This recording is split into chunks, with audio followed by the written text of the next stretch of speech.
We'll guide you through how to fix the App Store missing on an iPhone. If you find this useful, then consider subscribing and liking the video. Here we are on an iPhone, and so you're finding the App Store is missing.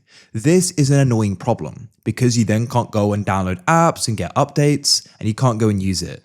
So we're going to guide you through how you can go and fix it and go and get it back. So to go and get started, you need to go and swipe all the way across like so until you go and get to the app library. Press search at the top and you want to try typing in App Store. What can sometimes happen is that it's been removed from your main home pages or app pages, but it's in here. So if you then go and see it, you can tap on it to open it up. But also what you can do is you can go and add it again by tapping and holding on it if you go and see it, and you can then go and drag it like so, and you can then add it back. But in this case, it's not showing up there.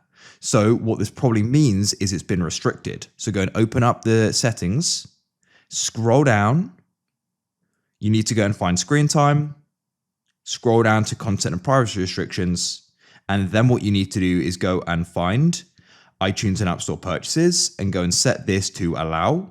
If there's a passcode set, you'll need to enter it. If you don't know it, you have to get the person who does know it to go and enter it. If you set it up and you've forgotten it, press change screen time passcode and change again, and you can press forgot and you can go and reset it there. As you can see, it's now back. If you found this useful, then leave a like.